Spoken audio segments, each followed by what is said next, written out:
That night, Yang San's three companions snored like thunder time, because right beside their beds lay a woman's corpse beneath a white shroud. She was the innkeeper's daughter-in-law. Her husband went to Ling County so her body stayed there for now. The remote inn had no rooms left. Only after repeated pleas did the innkeeper let them sleep there. Yang San could only endure one night. But just as he was drifting off, a faint rustling came from the bier. The corpse suddenly lifted the shroud, sat up stiffly, and stepped down. She moved between the beds, bending over to breathe on his three companions. He was next. In a panic, Yang San hid under the quilt and held his breath. The footsteps drew closer. An icy gust hit his face through the quilt. After a long while, the rustling returned. He cautiously peeked out. The corpse was lying exactly as before. He stayed silent. He nudged the man beside him, but the man did not respond. Were they all dead? Thinking of his pregnant wife at home, Yang San quickly dressed and prepared to flee. Then the rustling started again. The corpse came straight to his bed and blew on him 3 times. Once she lay back on the bier, he could not wait. He bolted out the door. The corpse shot upright and chased him relentlessly. Yang San ran, screaming for help. But no one in the packed inn responded. He fled toward the county town, near a temple east of town. He heard the sound of a wooden fish. He rushed over and pounded, but the monk inside was terrified and kept it shut. The corpse caught up. Yang San could only circle a poplar tree after a long standoff. He was completely exhausted. His limbs were starting to fail. The corpse was nearly spent too, yet she suddenly thrust out both hands and clawed at him around the trunk. His vision went black, and he collapsed unconscious. When he woke, he was inside the temple. The monk from behind the gate had saved him. Yang San told him what happened, and they went outside to look. Sure enough, the female corpse was wrapped around the tree trunk, frozen stiff. After the case was reported, the magistrate came in person. The corpse's 10 fingers were hooked leaving like holes claws in the trunk, as if carved out with a chisel. Back at the inn, 3 guests had died suddenly, and the corpse was missing, throwing everyone into chaos. The innkeeper, old Zhao, rushed over to identify the body. "My lord, that really is my daughter-in-law. Please let me take her home for burial." "Hold it. This corpse rose and killed people. It cannot be left intact. I intend to cremate it here and now." "My lord, you must not. Please let my daughter-in-law keep a whole body. How else could I face my son?" "My lord, if this zombie is buried intact, who knows when it might rise and kill again?" "You thieving monk. Stop talking nonsense." Old Zhao and the monk started shouting. Chief Constable Deng, watching nearby, seemed to notice something. Reanimation usually happens within the first for 7 days. Then decide whether to burn or bury it. Enough cause any more trouble. And this official will not be lenient.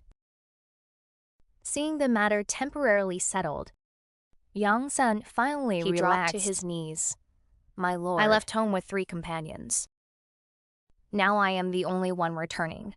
How will anyone in my village believe me? I will write you an official statement. Go home at once and have the victims' families collect their bodies." Yang San took the document, hurried home full of hope. But his wife was holding a baby girl. He was deeply disappointed, though there was nothing he could do. Hearing he had survived the corpse and escaped death, his wife became unusually attentive. That night, they slept together. His wife was soft and full-figured, but Yang San felt no desire. He closed his eyes in exhaustion. Yet his sleep was restless. He kept dreaming that the corpse had come for revenge. Half asleep, Yang San suddenly felt a cold breath in front of his face. The sensation was horribly familiar. It felt like someone was blowing on him again.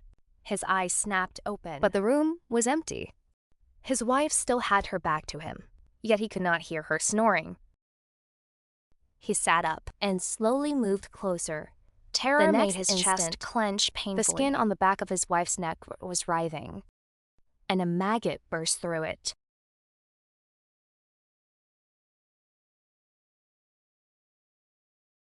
In the Xingtan County morgue, Chief Constable Deng wiped white powder from the corpse's neck appeared underneath. It was clearly the mark of death by hanging.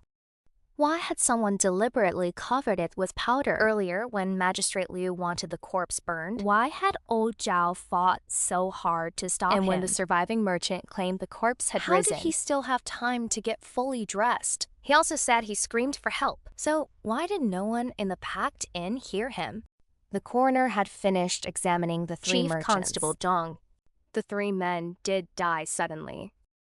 I still cannot find the cause. The young constable felt a chill crawl over his scalp. Maybe the corpse really rose because its resentment was too strong. Enough nonsense. You are on duty tonight. This case has many doubts. We will report to his lordship tomorrow and investigate further. Late that night, the young constable dozed in the guardroom, but kept the lamp burning. Suddenly, a faint scratching sound arose.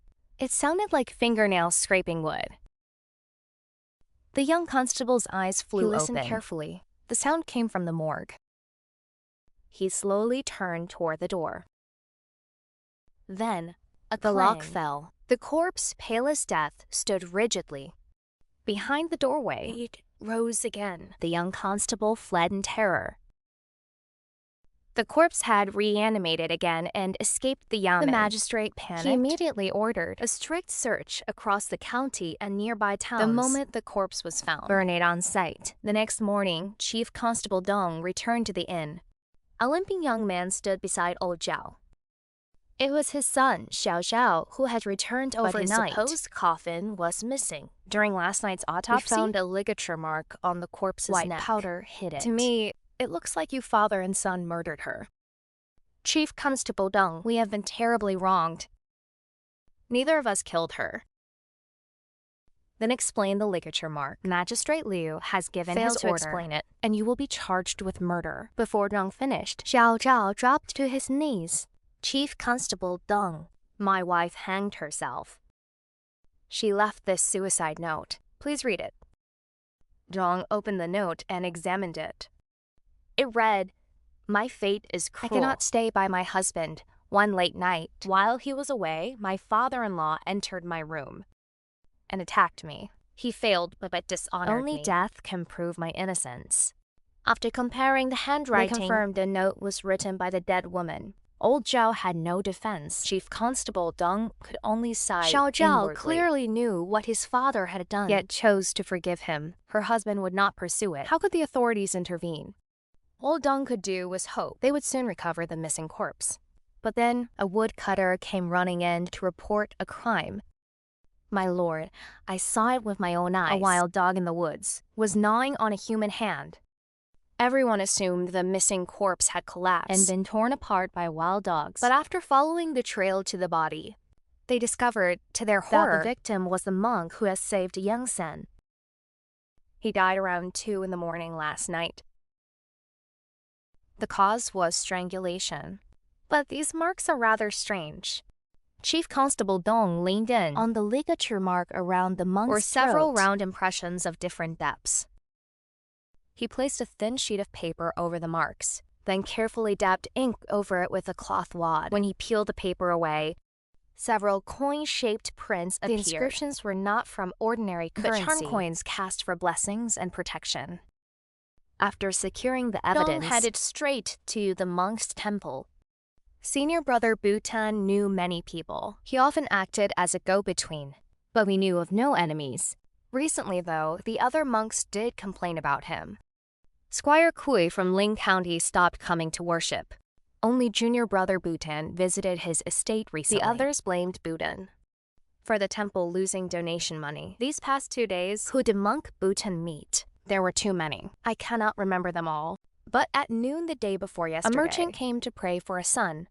He spoke with Bhutan for a long time. As it happened, Dong knew the man. He was Yang San, the survivor chased by the corpse. So Yang San had left his companions early to come pray here alone. If so, why had he not booked a room at the inn earlier? Why wait until dusk, when the inn was already full, to arrive with the other 3? It was highly suspicious. Afterward, Dong searched among Bhutan's quarters. He found several jars hidden in a corner, each filled with unknown powder. Under the pillow were banknotes worth a large sum. After leaving the evidence with Coroner Liu and the constables, rushed without rest to Ling County to question Squire Ku. Monk Buten is dead. What is that to me? Why have you stopped visiting the temple for so long? Who gets money for free? Business has been poor lately. I simply cut what expenses I could. A few days ago, Monk Buten visited your estate. What did he come for? My youngest son died far too young. I invited Monk Buten to perform rites to guide his soul onward. After the questioning, Chief Constable Dong left the Kui estate. On his way back, he passed a coffin shop. A question suddenly struck him. Xiao Zhao had supposedly come here to buy a coffin. Yet there was already a coffin shop in Xingtan County. Why travel all this way? Dong entered the shop, then questioned the owner. Well, a limping young man did buy a coffin yesterday. But he was strange. Afterward, he asked where to find a wedding goods shop. A wedding goods shop. Exactly. I found it strange too. His wife had just died. Yet, he was already asking about wedding supplies. Where is his coffin? Oh. He had men carry it away yesterday. It never stayed here. Dong's heart lurched at the answer. He rushed straight to a wedding goods shop in the market. My lord, what can I get for you? Did a limping young man buy anything here yesterday? Yes, he did. Several yards of red cloth and a string of 7-star coins. At once, all the scattered clues threaded together like beads in Dong's mind. Just then, a young constable rushed over. Chief, bad news. The surviving merchant, Yang San, has died suddenly at home. Outside Yang San's house, a crowd of neighbors had gathered to watch. All 3 of his companions died. Looks like Yang San could not outrun fate either. Poor wife. She just had a baby and now she is a widow. That baby might not even be Yang San's. Who knows? Dong arrived just in time to overhear their whispers. What do you mean by that? Chief, I was only talking nonsense. Tell the truth, or you are coming to the yamen with me. Yes. Yang San was often away on trade. His wife was left home alone. One night, I happened to pass their house and heard something inside. A man was having an affair with Yang San's wife. So I hid by the wall and listened. Not long after, a man slipped out and disappeared into the night. Did you see what he looked like? It was too dark. I only remember that he walked with a limp. While they were speaking, Coroner Liu, who had finished the autopsy, hurried over and whispered 2 sentences into Dong's ear. Is that true? I saw it myself. How could it be false? I understand now. The truth behind this chain of deaths is finally clear. Half a day later, in a wasteland outside Ling County, villagers gathered around. Old Zhao, his son, Madam Squire Yang, Kui, and the other suspects were all brought there. Laborers dug into the earth with shovels. Soon, someone shouted, "There really is another grave inside young Master Kui's tomb." Chief Constable Dong predicted it perfectly. Open the coffin. At the order, a coffin covered in red cloth was slowly opened. Inside lay the female corpse missing for days, still dressed in a striking red bridal gown. Between the 2 coffins lay 7-star coins and chopsticks, arranged to form a bridge. It was clearly a symbolic bridge of yin and yang, linking the 2 dead for a ghost marriage. Before the watching crowd, Dong announced, "Now I will explain this entire chain of crimes. From beginning to end, this case began, were planted when old Zhao's daughter-in-law took her own life. Unable to bear her father-in-law's humiliation, she hanged herself. Old Zhao could not defend himself, but needed an heir.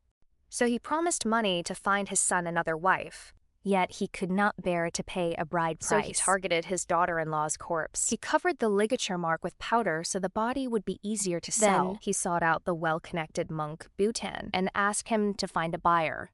Squire Kui's son happened to die before he could marry, so Monk Buten arranged a ghost marriage between them. But after the deal, old Zhao cut him out. After contacting Squire Kui directly, he pushed Buten aside and paid him nothing. Monk Buten held a grudge and tried every way he could to ruin the ghost marriage. At that time, Yang San left his trading group and went alone to the temple, praying for a son. Monk Buten learned that Yang San's group had made a fortune and planned to stay at the Zhao family inn, so he devised a vicious scheme. Brother Yang, this is my own secret poison. It is colorless and even odorless. A coroner cannot detect it. Put it in the other 3 men's water flasks half a day early. It will take effect after nightfall. Are you sure this plan cannot fail? Relax. That old man worships money. Beg hard enough. And he will put you in the mourning hall with the corpse. At midnight, the 3 men will die from the poison. Then carry the corpse to the temple. Together, we will prop it against the tree and push its fingers into the holes we prepared. Anyone who sees it will think the corpse rose and killed them. Magistrate Liu has always feared ghosts. He will have the corpse burned on the spot. Ha! 1 plan, 2 rewards.